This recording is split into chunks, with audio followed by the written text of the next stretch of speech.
want to talk about young people now, but pharmacy. I just remembered, and I suggested that my paternal grandparents and my maternal grandparents lived to a ripe old age, and they lived on harlemensis and buchu and villa als and olino oil and borstel. I mean, those were really yucky kind of medicines, really yucky kind of medicines. The prospect of taking them made you feel better. and maybe that's kind of helped. To what extent are illnesses psychosomatics? One of the questions that I have in the wake of that kind of conversation.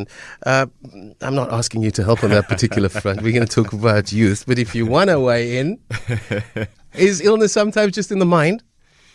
The mind and the body is one unit in itself, I think we grossly underestimate the relationship between the two, I think that's the easy answer out of that question. But I think that the mind can really debilitate a person. Anxiety can really cripple you, or depression can really prevent you from functioning. And on the contrary, it can do the opposite too. Yes. So maybe some more placebo treatments, right?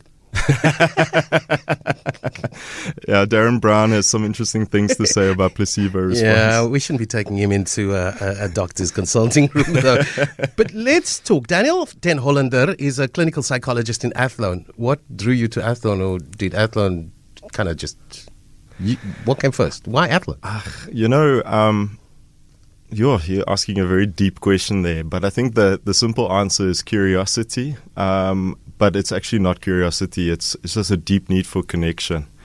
And I think when I first studied psychology, it was about the most exciting time to be a psychologist. I mean, apartheid had ended. I went through my schooling in post-apartheid South Africa, but you could still see there was so much traumatization, so many difficulties around integration, getting to know each other. And I thought, coming in as a psychologist at that time would be the most exciting time to become a psychologist, to really be able to understand and make sense. I'm actually originally not born in South Africa, so we came in 1991 when Mandela was released. And my parents were quite involved with working in communities. My mother did a lot of work around HIV and community-based care, sort of one of the pioneers at that stage. Father's a surgeon. So it became quite natural for me to become curious about people and cultures and worldviews that were not necessarily my own. And probably because I'm sort of always perceived, even in cultures that look like me, as the perceived outsider. So that became a very comfortable position for me. I got you loud and clear. You're on the Executive Council of SAI-SSA. You chaired the Psychology Professionals in Public Service Division of SAI-SSA, that from 2016 to 2021. Your research interests are in critical psychology and public health. So we've been talking about a paradigm shift, a future that is a little more uncertain than the past, and that change is inevitable, and that maybe just the older folks in South African society are a little too encumbered by the past of both pain and a past of privilege, and looking to hold on to that to justify their presence. And we're suggesting, just in terms of the anecdotal evidence that we have, the interactions with the young people, that youth perceive the future a lot more positively than us older folks. Could that be a correct conclusion to draw? I think if we look at the zeitgeist of the youth, it's always going to be the fights between agency and conformity. And conformity would be how I was raised up, and agency is how I find a new way through it. And I quote Steve Biko on that, where he says that any answer, that culture is an individual's answer or society's answer toward the very problems of life. And anything that we do, that as long as it keeps the human being at its center, is a part of redefining and reshaping culture. Yeah, but there's an individual kind of that seeks liberation in all of that. Well, liberation can only come from the individual. You cannot give someone, I think that's why our politics is in the way it is. Yes. You cannot liberate a person. You can maybe take the chains off their wrists, but you can't liberate a person. Liberation must always come from within. You need to take liberation. You need to take your freedom. And your liberation is not interlinked to anybody else. Absolutely not. If it does, then you just become bound to your rescuer or your liberator, and that's where it goes wrong. I think that's why, in a real extent, in our context, is we've just gone from a apartheid state into a social grants or social welfare state. And that is not a liberated people, and hence why the chains of the mind that Sobukwe and Biko warned us about, even Fanon warned us about, is still relevant. And that comes in with the comment of earlier. As I quote Fanon on that, is he says, here is a strong man with powerful muscles standing in front of me. You remember Fanon was a psychiatrist, and he says to me, with all his strength and all his might, here, doctor, I'm about to die. Yeah. So agency is perceived then as an individual kind of affirmation of my value, not a group kind of identity kind of need. Well, we're living in South Africa. We're not living in Europe, although Europe is more collective, I think, and more Africanized than we realize. I think it does come as a collective. Agency needs people to help you. Otherwise, you sit as a lone silo in the middle of nowhere. And if we think about some of the biggest agency movements that we've had over the last 5-10 years, they've come as movements. If we think of the Women's March of 2019, I mean, the second largest amount of people outside of Parliament, prior to Mandela's inauguration, or we talk about the Rhodes Must Fall movement, which I think was an important statement from students. Those two, definitely the agency came from the collective as well as from the individual. I think the question that I'm grappling with, is it liberation for every woman? Or is it liberation for all women, as an example that you've used? Yeah, I think it's that interplay between the collective to the individual, because it really only takes place once it's on the individual level. You're right there. Okay, so that's interesting, but we'll revisit that. So yesterday I had an interesting discussion with John Maddison, and I think I love the man's mind, and I was again suggesting that there's a whole lot of hope in bringing youth to the fore to guide our country into this more youthful voices at the forefront. And he was worried that maybe culture is a culture or a subculture that is not going to escape the youth. What is your response?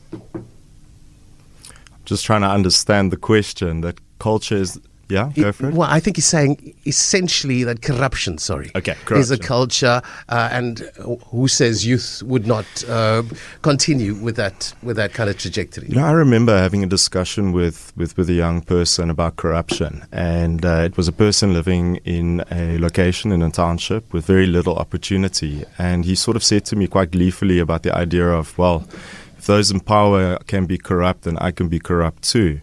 And it was important at that point when I was faced with it. I mean, I am privileged, so I have opportunity, so I don't need to take certain routes. But, you know, the thing that we miss about corruption is that corruption is not about stealing money or taking money. It's taking and stealing money that belongs to those who are absolutely at their lowest ebb, their lowest form, and you're stealing money from them. And I think we forget that part of it, is that money was meant, like I wrote in the article, that money was meant for hospitals, for basic care. That money has been stolen. Money for policing, money for keeping our society up and going, money to keep our economy running. The amount of impact that's had, and that is actually what is crippling us at this point in time, is that culture and that allowance of corruption. And let's not forget the whole of apartheid, if especially when you're reading Rick Turner, who's often forgotten in South African circles, often sort of seen as the one white man that Biko, liberal that Biko could tolerate, was a big, Turner made the big statement that apartheid was not originally about race, it was about money, the eye of the needle. Yeah. So, where does this corruption thing come from? Is it the crass materialism, consumerism that came with our new democracy that has kind of morphed into this need to sustain stupid lifestyles? No, I think it started with what happens when you take a psychologist and make him president of your country. Verwoerd was a psychologist. And the moment that it changed from Smuts to Verwoerd, suddenly the corruption that took place in that time was attacked on the psychology of people, the chains of the mind the Sobukwe talks about. And this nonsense that 30 years on we should be liberators, all ANC's fault, is a complete misunderstanding of our history. And the crazy part, and that's also what the article talks to, is these are stories that are well documented and just gathering up dust in bargain books. So corruption in that regards is about a psychologist who wanted to find a way to have cheap labor into the white areas. I mean, there's so much documentation in regards to talking about those lived experiences. That meant that fathers were removed from the households. That meant that mothers had to look after their kids. Something I didn't realize, but the story of Crossroads, that was the only informal settlement that was allowed to exist during the apartheid days. And that women would literally go there because their kids were dying of starvation in the so-called Bantustan states. I didn't realize starving kids, and they were fed up and decided to rather live a life where they were exported the whole time. Now, whole generations of fathers not being allowed to be in the households. What do you think that's going to do to a society? What do you think that's going to do to a community? It completely depletes the idea of the importance and preservation of life. Life then becomes a commodity, and you become a commodity. And if that goes generation after generation after generation, then there becomes a crippling of the spirit. And spirit means something else in the African context. Spirit is not religion. Spirit is us. It's our connection. It's our Ubuntu. It's I am through the actions of the people around me, but that also means that you are through the actions that I have towards you. If I treat you with respect, I give you a respectful humanity. So your humanity is in the way in which I treat you. But then I look around, I mean, just the way we drive, the way we engage with each other, and it's just such oscillations. You know, on the one hand, just the meanness that we have, the absolute disregard for the fact that most of our brothers and sisters in this country, at least 70 to 80% of our brothers and sisters, live in situations that we wouldn't even want our pets to live under, the privileged. And we just allow that to happen. So is there a verwoed in our present-day context, first and foremostly? I think the chains of the mind are still very much prevalent. Okay, and so I think that's... So it's a hangover? No, I don't think it's hangover. I think it's brain. It's the brain thing. Mission accomplished. Yeah, mission accomplished. Okay. Now, again, that question was, how do young people relate to that mission accomplished? Are they saying they're not going to be victim to that? So here's the interesting thing about youth. So I was also a bit on the bandwagon of, the youth, usually they have the millennial conversation and we're all upset with millennials and so forth. But I'm a psychologist, so I get to spend an hour every week with these beautiful human beings. And because of the area in which I work in, which is not completely working class, but not a sort of affluent, privileged middle class, sort of just that in between, I get to work with the most stunning, beautiful human beings who are trying to wrestle and bring their agency into their own lives. And one thing that I was noticing was the real trend in Athlone of teenagers or 20-something-year-olds who, for the first time in their lives or in their families' lives, are getting university degrees. And they're doing jobs that we know is going to bring them into the middle class. And often, I write that in the article as well, but often it's about their mother is a domestic worker or a single mother or a cleaner, and their father is absent, on drugs, gangs, and so forth. And this person is going to be the first person that has an opportunity to go into middle class. And one other beautiful thing that happens, I saw it in Galeshiwe when I was in Kimberley, and I see it also in Athlone, is people move out of their suburbs, out of their communities into the suburbs, realize the suburbs are boring as hell, and then come back into their own communities and start to develop their own communities. Interesting. The amount of swimming pools that are now suddenly coming up in Athlone, and also there's a Woolworths in Lansdowne. So you see that there's a shift and a change. It's very exciting to see. I've said this before, I'm going to get into trouble for saying this, but I really wish they would call Rondebosch East Athlone West. If I could do one graffiti act, it would be to change that, because we're developing areas and then giving them a name that they don't we need to be proud of. That's also steeped in history, though. But it is, I know. I'm taking a risk here. Daniel Den Hollander is a clinical psychologist in Athlone. He serves on, let's just talk more about the conversation that we're supposed to have today. It's about listening to the voices of the youth.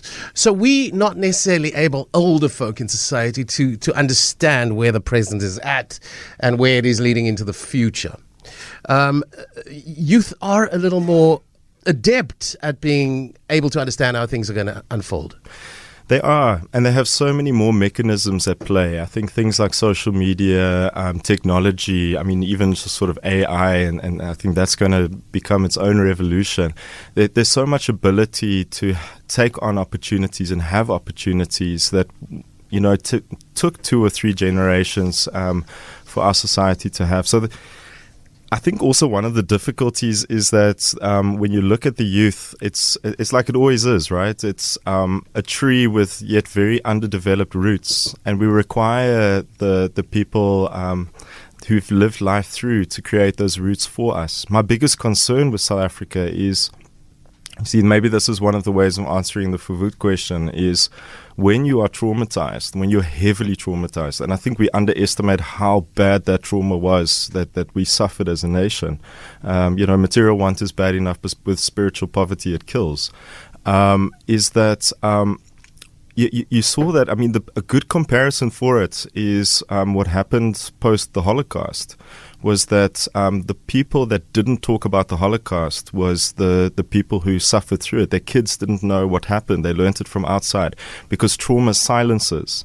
And you see a similar thing happening in South Africa is parents often don't talk about those experiences. And I understand why, because it completely brings you back to a place that is so difficult and so tough to have to go and return to. But as a result of that, important conversations and important answers that need to be given to the future, to the youth now, are not given. Just shocking. Most people don't know who Robert Sobukwe was. They only think PAC, and they don't understand his teachings. And then Steve Biko, that people still think he was part of ANC. I'm very interested you quoting Sobukwe and Biko and not necessarily Tambo.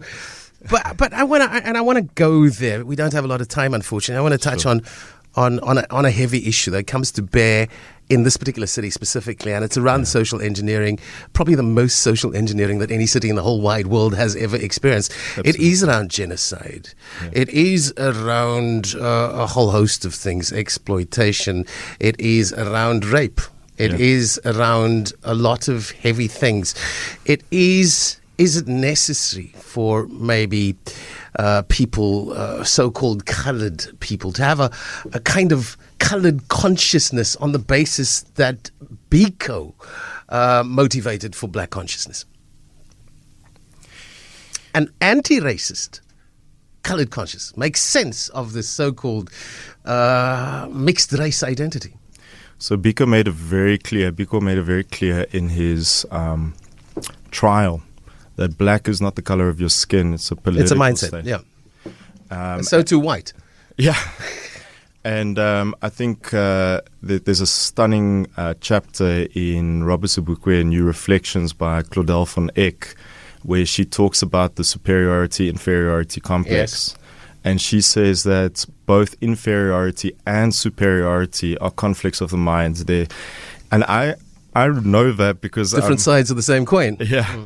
I know that because I've had to live in some of those suburbs and those areas, and that superiority complex really makes people switched off. They don't know what the reality is within the country that they live in. They're completely blinded to it, and live as if like an ostrich with their head in the sand, while everything around them is and they have the means to bring changes. So maybe that's also a little bit is, I'm not buying this argument that we have to wait for politicians to change our societies. We need active citizenship. We need to change it ourselves. That's what I do. That's what I get up in the morning to do, is to help people. But and again, change. The question, you're there in Athlone. You are there at the coal face. It's my home. Where these identity issues, I believe, are at the heart of some of the manifestations of our social evils. How do we fill up that emptiness? It's one of those big questions. I mean, and maybe it's to bring you a bit into the world of psychology or psychologists, is that sometimes we are trained to be careful about taking on our clients' issues, Sure. But I cannot see a way that a psychologist can authentically work if the psychologist themselves doesn't actively work with the structural violence and to bring an end to it. It's not enough to just accept it and work around it, or see it as a symptom and so forth. I mean, that's why I'm here. That's why I wrote the article, is I've got to, at least in the places that I've got, start to talk critically about structural violence and the fact that we need active citizenship in order to bring a change, and not in a savior complex type of way. That doesn't help anybody. Then we become the liberals that Biko was warning us about. But it's about bringing in real change. And I think it comes from curiosity and connection. And I want to also say that, especially in my practice, that question that you're asking is the $1 million question.